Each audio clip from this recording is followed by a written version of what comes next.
Welcome to Conquer IS. Historical background of Indian Council Act 1892 और Indian council act 1909। दोस्तों, हम इसके पहले भी 1973 से और एक्ट हम डिस्कस कर चुके हैं। ठीक है, अगर आपने वो प्रीवियस ईयर एक्ट के लेक्चर नहीं देखे हैं तो थोड़ा आपको अभी आज का कम समझ में आए तो आप पहले जाके प्रीवियस ईयर लेक्चर देख सकते हैं।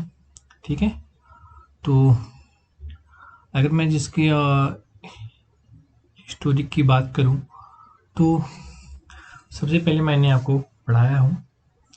एक मिनट, कलर थोड़ा चेंज कर लेता हूं।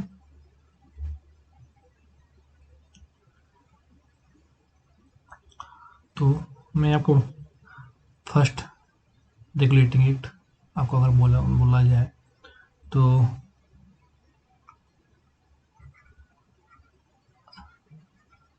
रेगुलेटिंग एक्ट 1773 पहला है।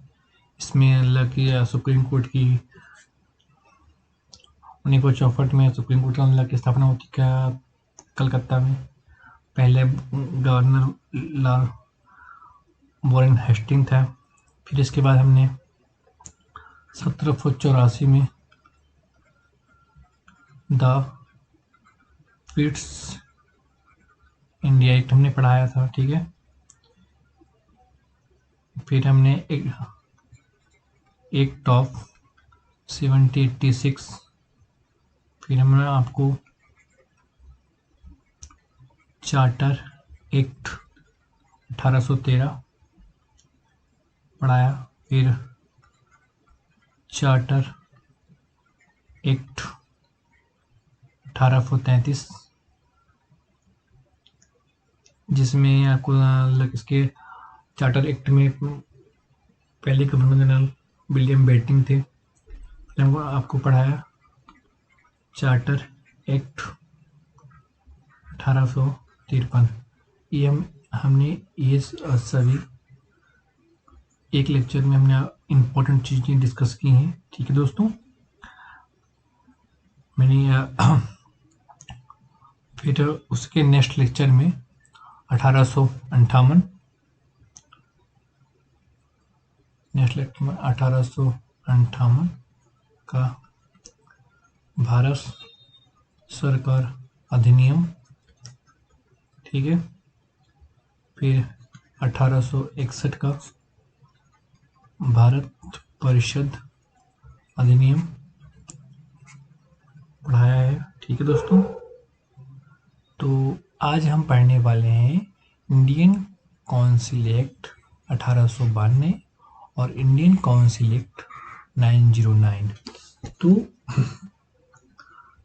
शुरुआत से रेगुलेटिंग एक्ट कब से बना, क्या हुआ, हमने मेरी क्लासेस हो चुकी हैं। अगर आप वो क्लासेस नहीं देखे हैं क्योंकि वहाँ से भी एग्जाम के हिसाब से इम्पोर्टेंट है। तो आज हम पढ़ने वाले हैं इंडियन काउंसिल एक्ट 1892 और इंडियन काउंसिल एक्ट 1909। ठीक है, तो ये भी दोस्तों इम्पोर्टेंट है क्योंकि यहाँ से भी क्वेश्चन पूछ लिया जाता है। ठीक है, तो मैं थोड़ा सा कलर चेंज कर लेता हूँ उसका।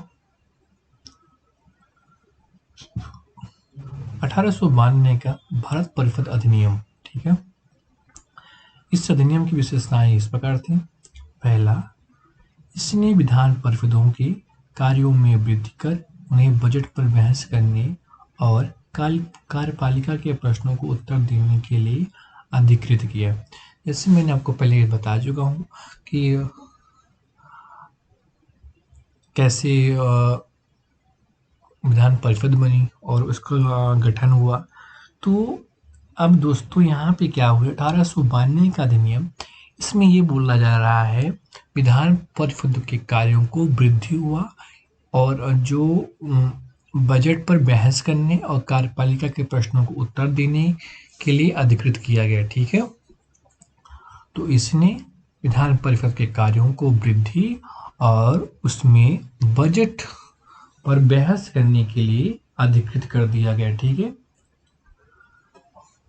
1892 का अधिनियम, इसमें ये बोला गया कि विधान परिषदों के कार्यों में वृद्धि कर उन्हें बजट पर बहस करने और कार्यपालिका के प्रश्नों को उत्तर देने के लिए अधिकृत कर दिया गया। ठीक है दोस्तों, नेक्स्ट पॉइंट, इसके माध्यम से केंद्रीय और प्रांतीय विधान परिषदों के अतिरिक्त गैर सरकारी सदस्यों की संख्या बढ़ाई गई। हालांकि बहुमत सरकारी सदस्यों का ही होता है।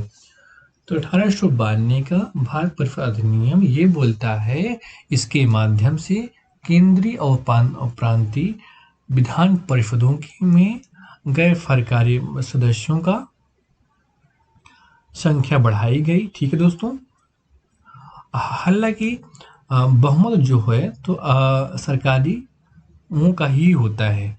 तो दोस्तों यहाँ पे गैर सरकारी सदस्यों की संख्या बढ़ाएगी, मतलब जैसे मैंने आपको पहले बताया था कि गैर सरकारी सदस्य में उनको क्या हुआ दोस्तों, वो मतलब वायसराय उनको मनोनीत करता था। तो ऐसे सदस्य वो होते हैं गैर सरकारी सदस्य। ठीक है, थर्ड पॉइंट, इसमें केंद्रीय विधान परिषद और बंगाल चैम्बर ऑफ कॉमर्स में गैर सरकारी सदस्यों के नामांकन के लिए वायसराय की शक्तियों का प्रावधान था। और इसके अलावा प्रांतीय विधान परिषदों में गवर्नर की जिला परिषद और नगर पालिका, विश्वविद्यालय, व्यापार संघ, जमींदारों और चैम्बर ऑफ कॉमर्स की सिफारिशों पर गैर सरकारी सदस्यों को नियुक्ति करने की शक्ति थी। ठीक है दोस्तों, तो इसमें क्या हुआ, 1892 का भारत परिषद अधिनियम, इसमें केंद्रीय विधान परिषद और बंगाल चैम्बर ऑफ कॉमर्स में गैर सरकारी सदस्यों के नामांकन के लिए वायसराय की शक्ति का प्रावधान किया गया।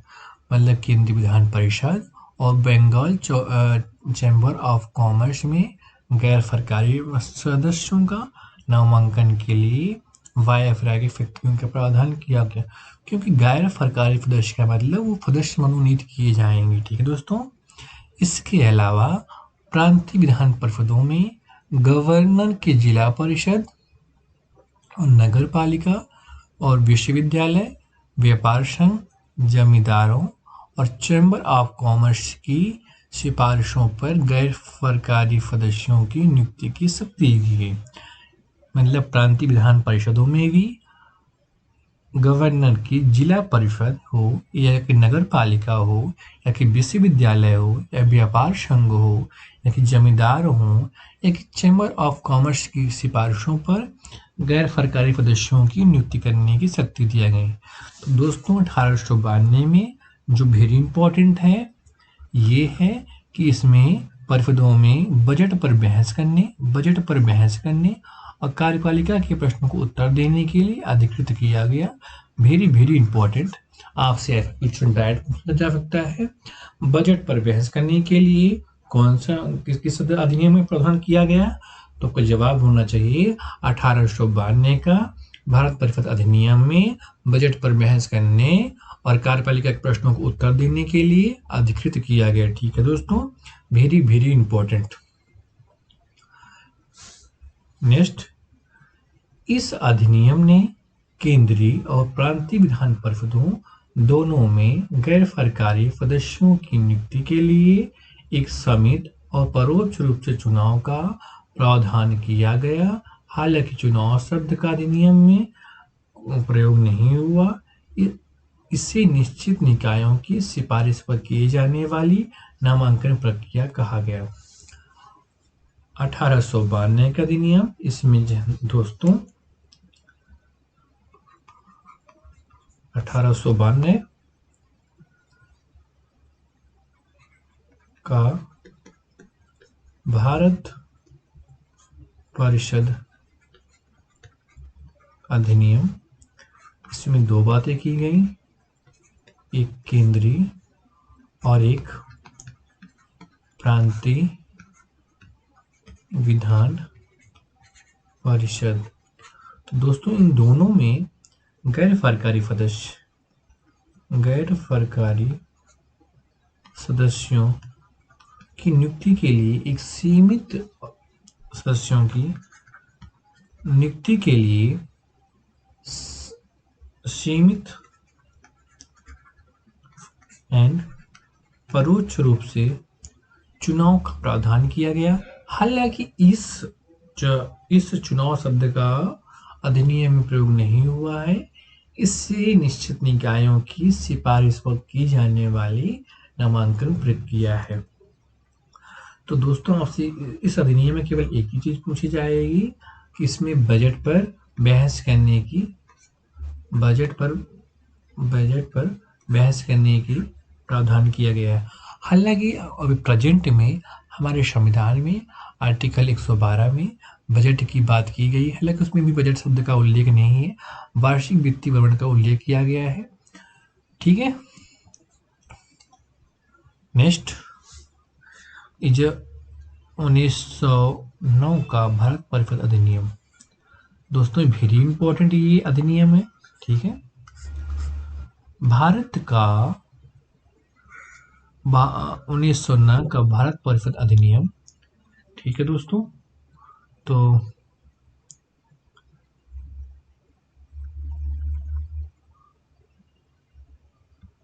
भारत 1919 का भारत परिषद अधिनियम, इस अधिनियम को मार्ले मिंटो सुधार के नाम से जाना जाता है। इस समय लॉर्ड मार्ले इंग्लैंड में भारत के राज्य सचिव थे और लॉर्ड मिंटो भारत के वायसराय थे। 1919 का भारत परिषद अधिनियम, इस अधिनियम को मार्ले मिंटो सुधार के नाम से भी जाना जाता है। देखो, ठीक है, इसको भारत परिषद अधिनियम, इसको हम क्या बोल सकते हैं दोस्तों?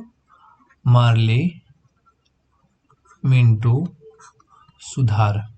आपसे दोस्तों डायरेक्ट पूछा जा सकता है मार्ले मिंटो सुधार किस अधिनियम से है, तो आपका जवाब होना चाहिए भारत परिषद अधिनियम 1909। ठीक है, दोस्तों लॉर्ड मार्ले ये इंग्लैंड के भारत के राज्य सचिव थे। ठीक है, और लॉर्ड मिंटो ये वायसराय थे। ठीक है, जैसा कि मैंने आपको बताया भारत का राज्य सचिव वही व्यक्ति बनेगा जो कि इंग्लैंड के कैबिनेट का मेंबर होगा। तो इंग्लैंड के कैबिनेट का मेंबर होने के साथ भारत के सचिव इंग्लैंड के सांसद के प्रति उत्तरदायित्व होगा और भारत के राज्य सचिव के सहयोग के लिए एक कौंसिल परिषद होगी जिसमें 15 मेंबर होंगे। इसके अध्यक्ष भारत के राज्य सचिव होंगे और इसकी जो कार्य है, तो ये परिषद का जो कार्य होगा तो वो सलाहकारी होगा, ना कि वो होगा। ठीक है, सलाहकार ना कि बाध्यकारी। तो इसलिए मार्ले जो है, मार्ले तो इंग्लैंड के भारत के राज्य सचिव हैं और मिंटो कौन है? तो भारत के वायसराय है। ठीक है दोस्तों, भारत के वायसराय है। ठीक है, इस अधिनियम की विशेषताएं इस प्रकार थी। पहला, इसने केंद्रीय और प्रांतीय विधान परिषदों के आकार में काफी वृद्धि की। केंद्रीय परिषद में से इसकी संख्या 60 से 16, प्रांतीय विधान परिषदों में इनकी संख्या एक समान थी। ठीक है, जैसा कि मैंने आपको बताया कि देखो यहाँ पे दो वो थी, एक केंद्रीय, ठीक है, और दूसरा प्रांतीय विधान परिषद। ठीक है, तो केंद्रीय परिषद जो थी दोस्तों, इसकी संख्या 16 से बढ़ाकर कितनी कर दी गई? 60 हो गई।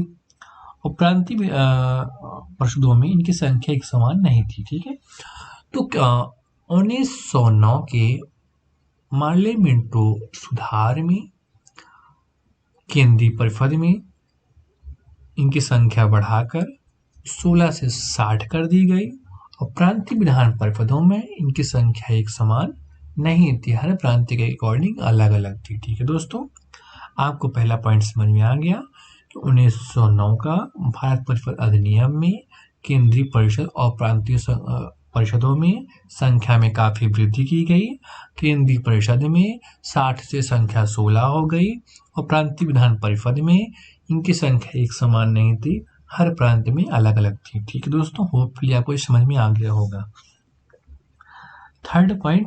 सेकंड पॉइंट, इसने केंद्रीय परिषद में सरकारी बहुमत को बनाए रखा, लेकिन प्रांतीय परिषदों में गैर सरकारी सदस्यों की बहुमत की अनुमति थी। ठीक है, तो दोस्तों केंद्रीय परिषद मतलब जिसकी संख्या 16 से अब 60 हो गई है, तो सरकारी बहुमत को बनाए रखा। ठीक है, सरकारी बहुमत को बनाए रखा। ठीक है, और प्रांतीय विधान परिषद में सदस्यों की बहुमत की अनुमति नहीं थी। मतलब यहाँ जो है दोस्तों, तो बहुमत की अनुमति थी। ठीक है, नेक्स्ट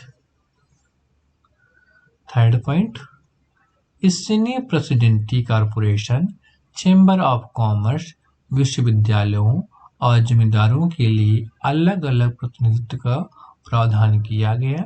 ठीक है, तो अगर दोस्तों 1909 का अधिनियम मार्लियामेंटो अधिनियम इसको बोलते हैं, इसने presidency corporation, chamber of commerce, विश्वविद्यालयों और जमींदारों के लिए अलग प्रतिनिधित्व का प्रावधान भी किया गया। ठीक है, फोर्थ पॉइंट, इसने दोनों स्तरों पर विधान परिषदों के कार्यों के दायरा बढ़ाया और उदाहरण के तौर पर अनुपूरक प्रश्न पूछना, बजट पर संकल्प रखना। 1909 का मार्लियामेंटो सुधार में दोनों स्तरों पर मतलब केंद्र और प्रांतीय में विधान परिषदों के कार्यों का दायरा बढ़ाया, उदाहरण के तौर पर अनुपूरक प्रश्न पूछना, बजट पर संकल्प रखना। इसके पहले 1892 के एक्ट में बजट पर बात की गई थी। अब यहाँ पे क्या हुआ दोस्तों, बजट पर संकल्प रखना और अनुपूरक प्रश्न पूछना, ये भी वेरी इंपॉर्टेंट है। अनुपूरक प्रश्न पूछना और बजट पर संकल्प रखना। ठीक है, पहली बार बजट शब्द का तो 1892। ठीक है, फिफ्थ नंबर, पहली बार किसी भारतीय को वायसराय और गवर्नर की कार्य परिषद के साथ एसोसिएशन बनाने का प्रावधान किया गया। सत्येंद्र प्रसन्न सिन्हा वायसराय की कार्यपालिका परिषद के प्रथम भारतीय सदस्य बने, उन्हें विधि सदस्य बनाया गया। ये भी वेरी इंपॉर्टेंट है। 1909 का अधिनियम, पहली बार किसी भारतीय को वायसराय और गवर्नर की कार्य परिषद के साथ एसोसिएशन बनाने का प्रावधान किया गया। सत्येंद्र प्रसन्न सिन्हा वायसराय की कार्यपालिका के परिषद की प्रथम भारतीय सदस्य बने, इन्हें विधि सदस्य बनाया गया। ठीक है, तो दोस्तों कौन है वो, सत्येंद्र प्रसन्न सिन्हा।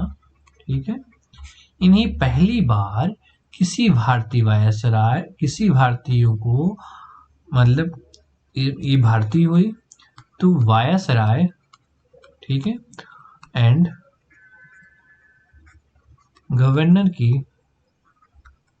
कार्य परिषद के साथ एसोसिएशन बनाने का प्रावधान किया गया। वायसराय की कार्यपालिका परिषद का प्रथम भारतीय सदस्य कौन बना, सत्येंद्र प्रसाद सिन्हा बने, ये विधि सदस्य बनाया गया। ठीक है, ये वेरी इंपॉर्टेंट। 6 पॉइंट, इस अधिनियम ने पृथक निर्वाचन, वेरी वेरी इंपॉर्टेंट दोस्तों, ये आपसे डायरेक्ट पूछा जाएगा क्वेश्चन। तो मैं इसको हाईलाइट कर देता हूँ, इससे हो जाएगा। तो एक मिनट दोस्तों, इसी दिखेगा नहीं, एक मिनट। पृथक निर्वाचन के आधार पर मुस्लिमों के लिए सांप्रदायिक प्रतिनिधित्व का प्रावधान किया गया। इसके अंतर्गत मुस्लिम सदस्यों का चुनाव मुस्लिम मतदाता ही कर सकते हैं। इस प्रकार इस अधिनियम ने सांप्रदायिकता को वैधानिकता प्रदान की और लॉर्ड मिंटो को सांप्रदायिक निर्वाचन का जनक जाना जाता है। तो दोस्तों, लॉर्ड मिंटो को सांप्रदायिक निर्वाचन का जनक के रूप में जाना जाता है। ठीक है, तो 1909 का अधिनियम, माल्टे मिंटो सुधार अधिनियम। इस अधिनियम में पृथक निर्वाचन के आधार पर मुस्लिमों के लिए सांप्रदायिक प्रतिनिधित्व का प्रावधान किया गया है। ठीक है, सांप्रदायिक का तात्पर्य दोस्तों यहाँ मुस्लिम सदस्यों का चुनाव मुस्लिम ही मतदाता कर सकते हैं। ठीक है, मुस्लिम सदस्यों का चुनाव मुस्लिम मतदाता ही कर सकते हैं। इस प्रकार इस अधिनियम ने सांप्रदायिकता को वैधानिकता, मतलब यहाँ पे दोस्तों पर्टिकुलर एक, जैसे मुस्लिम को ही मतदान कर सकता है। जो संप्रदाय में बहुत से लोग रहते हैं, तो सांप्रदायिकता को वैधानिकता मतलब उनको लीगल बना दिया गया, क्योंकि मुस्लिम सदस्यों का चुनाव मुस्लिम सदस्यों द्वारा ही हो सकता है। इसलिए इस संप्रदाय को वैधानिक प्रदान किया गया। इससे लॉर्ड मिंटो को सांप्रदायिक निर्वाचन का जनक जाना जाता है। तो दोस्तों, आपको ये जान लीजिए कि मार्ले कौन थे। मार्ले मिंटो प्रधान बोला जाता है। तो मार्ले इंग्लैंड के भारत के राजा सचिव थे और मिंटो वायसराय थे। तो मिंटो को क्या बोला जाता है दोस्तों? सांप्रदायिक निर्वाचन का बोला जाता है, जनक बोला जाता है।